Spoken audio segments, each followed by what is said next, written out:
afternoon. My name is Alejandra Larasa. And I'm Ana Cecilia Luciaga. And today we're going to talk about HIV and AIDS, especially on teenagers.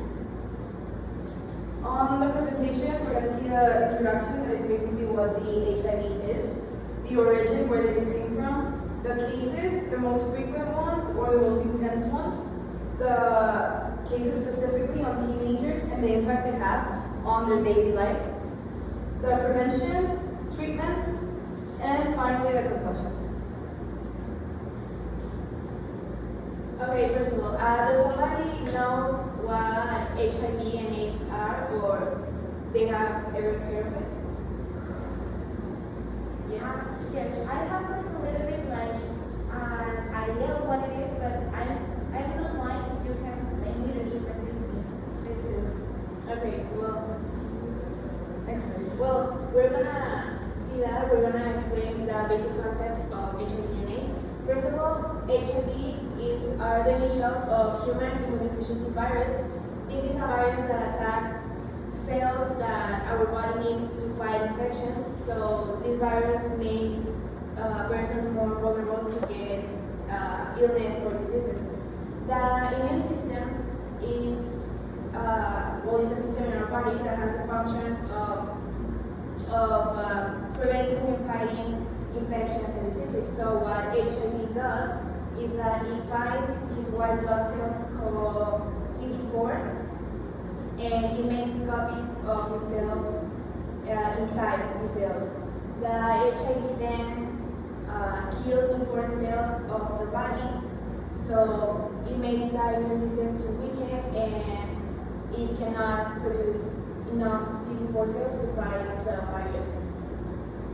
This virus is spread through contact with body fluids of someone that has the disease. It's most commonly through unprotected sex and through the share of a needle.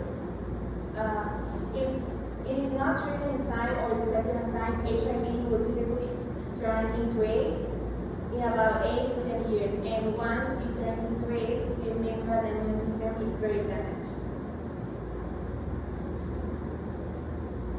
Okay, now we're going to talk about stages of HIV. The first stage is acute HIV infection.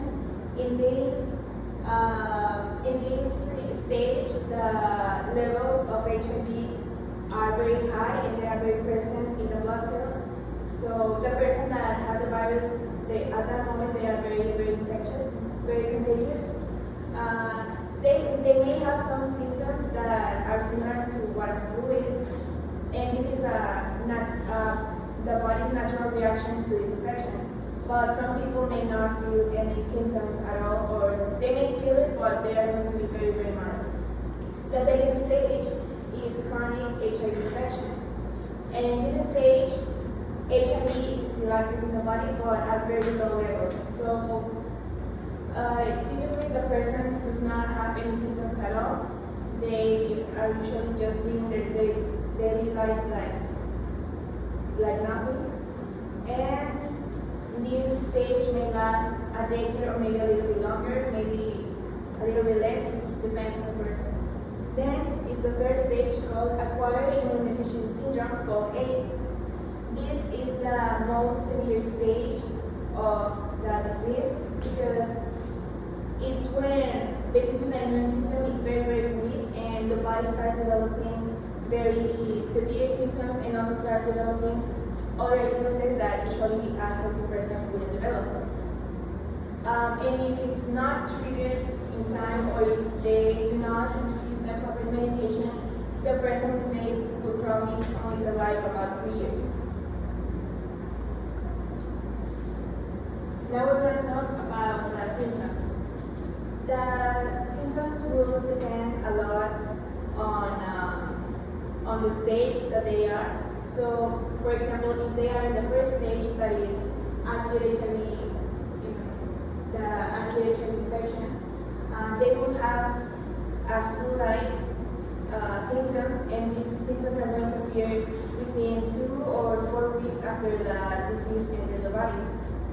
Some of the symptoms may be fever, chills, headaches, night sweats, sore throat,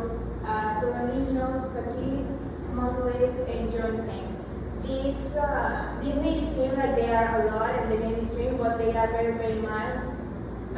Usually the person that has them doesn't even notice that they are having the symptoms, or they just confuse it with the flu, and these symptoms just last a few weeks. Now, does somebody remember what the second stage was? Yes, it was a chronic. Yes, it was a chronic. It's not here. It's not here because in this stage there are no symptoms at all. As I said, the HIV stage is still active, but they do not feel anything at all, and they just live their regular life, and then they go to the third stage, that is AIDS, and that's when the severe symptoms start. They are the same ones as the first stage: sweat, chills, swollen lymph glands, weakness, skin rashes. But in this stage, they start developing other symptoms like recurring fever, a persistent white spots on the tongue, on the mouth. They're not necessarily white spots. They can also look like red, like bruises in the mouth. They can also have a lot of they can have weight loss and skin rashes or bumps. They usually look like they are bruises. They can also develop other illnesses because of the immune system being weak, like encephalitis, meningitis. They can also develop tumors in the lungs, in the skin, and they can also even develop urticaria. Now we're going to talk about the origin of HIV. Now, the researchers don't really know when it started. There are just a lot of theories, but the most logical theory started in 1999 when the scientists discovered the simian immunodeficiency syndrome, or called SIV. They found this virus, and they found out that it's very, very similar to HIV. So researchers believe that around 1920, the SIV was transmitted to humans as HIV, and then it led to the global pandemic. And it originated in Kinshasa, that is the capital and the largest city of the Democratic Republic of Congo. The virus may have spread from Kinshasa, from like roads and railways and rivers via migrants and the sex trade. Then in 1960, the HIV spread from Africa to Haiti and the Caribbean when Haitian professionals that were in the Democratic Republic of Congo returned home. Then the virus moved from the Caribbean to New York City around 1970s, and then from New York City to San Francisco at the end of the 70s. Then on the 80s and the 90s and on the early 90s, the HIV and AIDS swept around the United States and around the world. And nowadays, there are more than 70 million cases of HIV, and more than 35 million people have died from AIDS. Now we're going to talk about the cases. We're going to specify on teenagers, because right now the cases of teenagers with HIV are increasing, so it's been really important to be informed about this. As you can see here, in the United States, 21% of the people infected are teenagers. And according to the UNICEF, in 2020, 1.75 million teens between the ages of 10 and 19 years have AIDS. Can you next slide, please? Yes? Why do you think there are a lot of teenagers having AIDS? Maybe because a lot of people, they don't have enough resources for how to have protected sex, or they don't have the resources to buy the protection needed. So therefore they have sex without protection, and then that increases the cases of HIV. And as you can see here, 89% of the adolescents that have HIV in the world live in sub-Saharan Africa. And here is represented with this blue and the baby blue. The blue is Eastern and Southern Africa, and the baby blue is Western and Central Africa. So we all know that Africa is a very poor continent, and that there's a lot of poverty there. So a lot of teenagers, they don't, as I said, they don't have the resources. So that's the reason why there are a lot of cases, and also that it originated in this continent. There are other two places with the most cases of HIV besides sub-Saharan Africa, and that is Asia and Latin America. In here, Asia is represented with this purple and the green. The purple is South Asia and the green is East Asia. And Latin America is this baby green.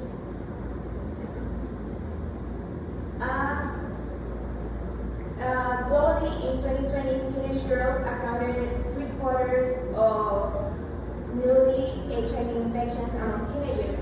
Among the 35 priority countries of the UNICEF strategic plan,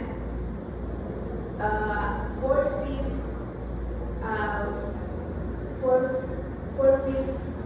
were girls that had HIV among teenagers.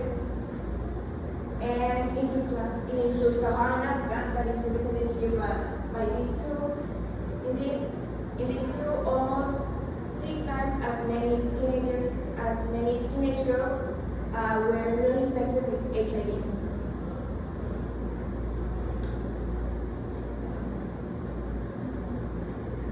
Now we've already talked about the symptoms. Yes? Why do you think there are more girls having HIV than boys? It can be mainly because, well, biologically, women are more propense for an infection, and especially teenage girls under the age of 17, they have an underdeveloped cervix, so they don't produce the mucus that they're supposed to. So, and if you don't know, the mucus is supposed to help the woman to prevent the woman to get an infection. So, because they don't produce enough mucus, then they are more propense to have HIV. But this doesn't mean that boys can have HIV or AIDS. They are also very propense to getting it. Okay. So now we've already talked about what the disease is, plus we've already talked about the symptoms. And as you can see, the symptoms are hit pretty hard in the life of any HIV carrier. But imagine how hard it will hit for a student in high school or for any teenager. They say it has a lot of physical and mental impacts on their lives. Therefore, the physical impacts they have are dementia, fatigue, tongue trouble, cough, respiratory infections, or any infection in any system, hypertension, neuropathy, immune system, aches and pains, skin sores, itchiness, and others. This definitely depends on the treatment they follow and how regular they follow the treatment. It can hit really, really hard. Like some symptoms like heart rate can hit really, really hard, and not hypertension. But still, it depends a lot on the treatment you follow. Also, if you don't follow any treatment, it is very, very likely that you'll have another disease, a very strong disease such as cancer.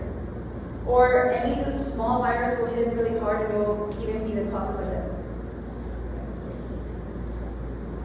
On the other hand, I'm sorry, I'm just trying to remember, but do you know any person that has HIV?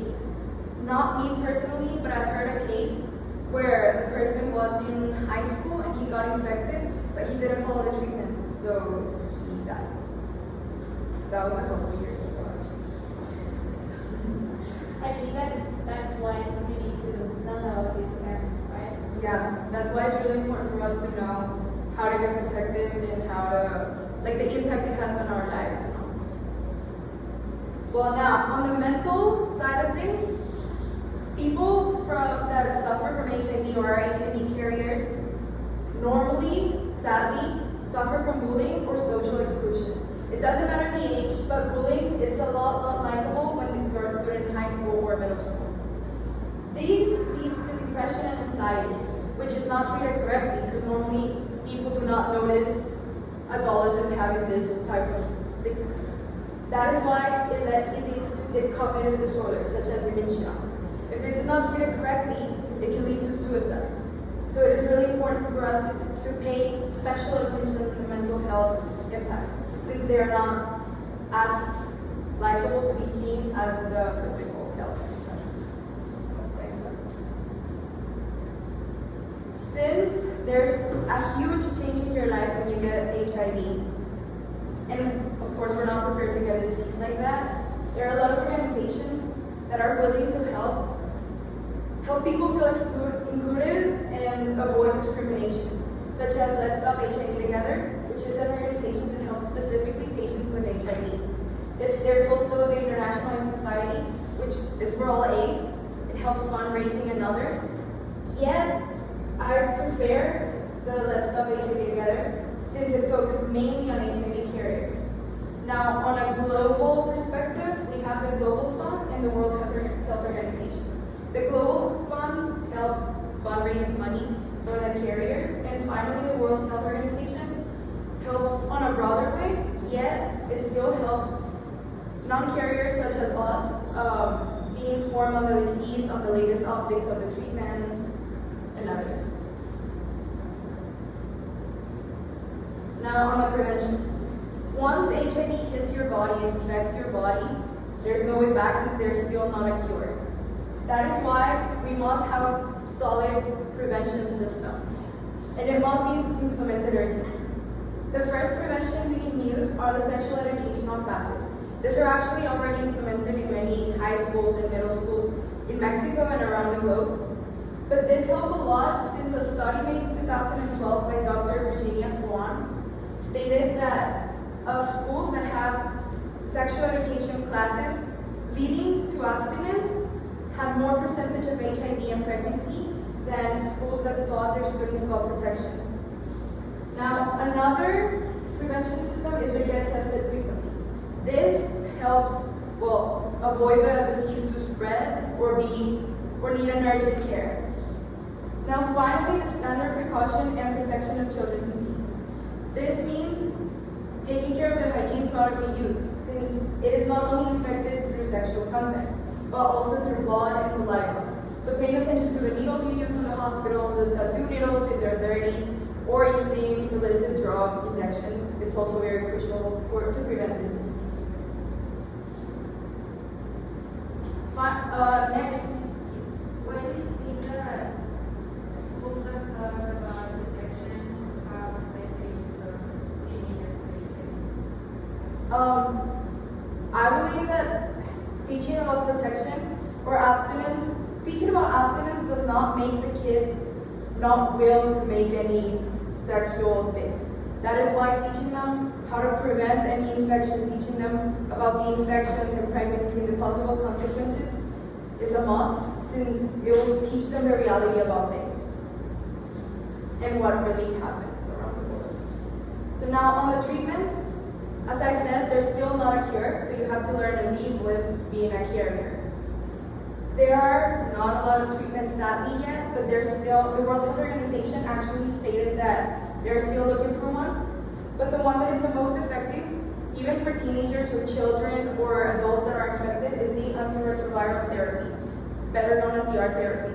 This consists of a bunch of drugs and injections they have to use regularly to improve their quality of life and decrease the mortality rate. Yet, it is really sad to notice that the biggest mortality rate on these diseases is on teenagers and children, since they don't like to take the antiretroviral therapy. This is due to several reasons, one of them being social exclusion, bullying, and lack of information. Next. Another treatment is the psychological means. This is not due to the disease, because the disease does not impact your mental health in any way. Yet, the life changes you suffer when you get the disease are very, very intense. Your life changes from being on a certain way to having certain friends, to having certain family members, to not having them at all. Or maybe having fewer friends, or being excluded, because I heard from an interview made on the World Health Organization that people that suffer from this disease and are carriers are often just because people fear getting infected by being close to them. So imagine living all of those stuff on your daily life. It must impact your mental health. Plus, there's a lot of suicide rates on the HIV carriers just because of this. So having someone to talk to and feel included will be amazing for these patients. Yes. So how can I, as a student, include what a person with AIDS? I feel like us as a society should be more informed about the causes, the consequences, and the disease in general in order to know how to help or how to handle someone with HIV. Because if we're not informed, then how can we handle it? How can we do it? Next slide.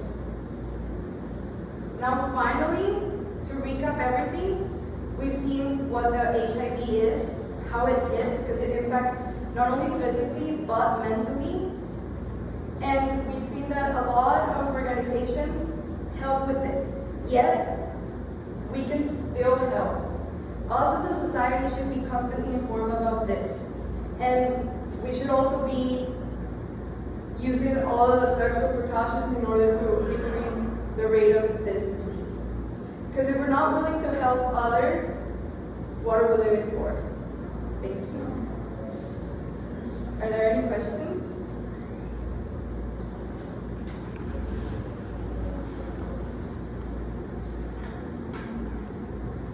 Yes. Do you know an example of, apart from the medicine that you talk about how to attack the HIV, like any other investigations, medical investigations that have been working to attack? The other medical investigations that have been, apart from the medicine that you talk, any other investigations that have been exposed to a ball that can attack the problem of HIV? Yes. ER therapy is actually the most effective one and the most proven one, yet there are still a lot of different treatments. And the World Health Organization actually mentioned that they're still looking for like a extinction or a cause of the extinction of these disease. Yet there's still nothing sure, except for the ER therapy. Yes. Do you think that there's going to be like a cure for this disease that is the HIV? Honestly, well, it would be really cool if there would be a cure because it's a very dangerous disease, but it's very, very hard. I mean, as I explained, it attacks directly to the immune system, and not the immune system in general, but specific blood cells, the CD4 cells. So it's really hard for them to get a cure and be able to recreate these cells. Yeah, that's really true because I know a little bit of the time, and I know that the HIV is like one of the most difficult diseases to treat because when you get like HIV, your immune system starts to create new kind of cells, and when they replicate, it's not like the same one that you get from the start. Yeah, they basically like mutate into another versions of the same virus, so it's really hard to create a cure that helps to cure all of that. So if one time, God bless me, HIV hits my body, what do you recommend me to do, like to react, or should I like talk it to my friends because I don't know how they react or something? Well, if you find out that you have HIV, the first thing that you should do as a teenage girl, you should definitely first tell your parents. They are the ones that they should support you throughout all this process. So I think that if you want to tell your friends, then you can tell them, but if you don't, then you can also take your time because this is obviously a very severe disease. So it may be really hard for you to accept it first. So that is very optional. But the first thing is that you should tell your parents and for them to support you and get the proper treatment so you can actually live a long life. Okay, are there any movements or programs to make people aware of the HIV so they take care of themselves? Actually, a lot of courses are already implemented. As I already mentioned, on the sexual education classes, there are a lot of courses already implemented in schools, which is awesome. Since children from 10 to teenagers like us, from 18 years old, receive this type of education. Plus, there are a lot of organizations that help inform people or society about it. Yes. Do you know any company or business that support people that have HIV? Yeah, well, actually, Apple is associated with an organization. I don't really know the name of the organization, but it's basically to help people that have AIDS.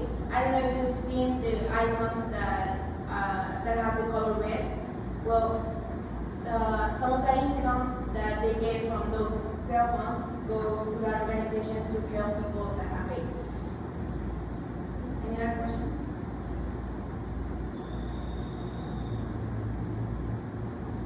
You talked about the immune system at the start, but how does it help prevent the HIV? How does it help prevent the immune system? Well, the immune system is supposed that when a virus or something strange to the body, when it enters, the immune system is supposed to, like, let's just say that fight it, and so it kills it, and then you can live your life, your normal life. But the HIV is very, very dangerous and attacks directly the cells, and it reproduces inside the cells. So it's yeah. It's very difficult. Yeah.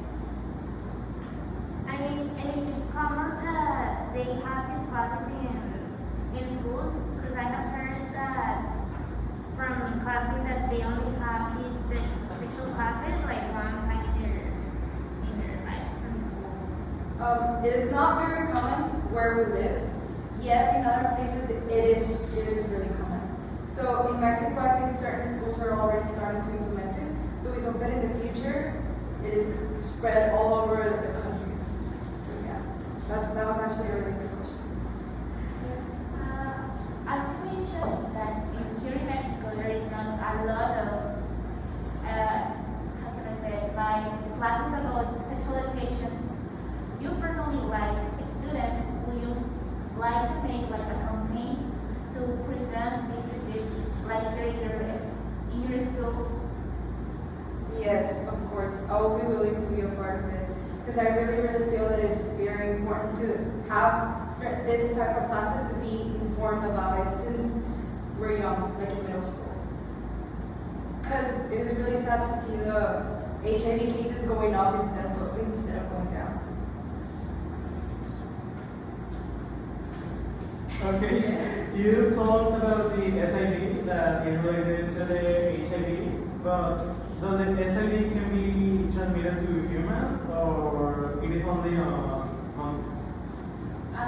Yeah, I know that it can be transmitted to also dogs and cats, but I don't know if there are more animals that can get HIV. But as far as I know, there have been cases of dogs and cats that they have HIV. How they got it, I don't know. So it will be HIV or another virus or What was the question? it will be HIV or like human?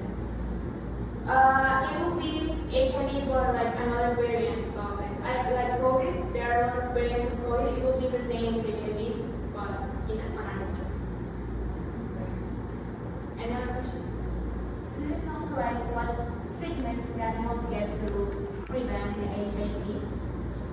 No, honestly, I don't really know about that. I know that they get it and that they struggle, but the treatment that there are for humans, they cannot use it on animals because they have a different DNA from us. So yeah, I don't really know the treatment of it. Any other questions? No? Thank you. Okay, well that was it. Thank you for attention, and I hope you learned something.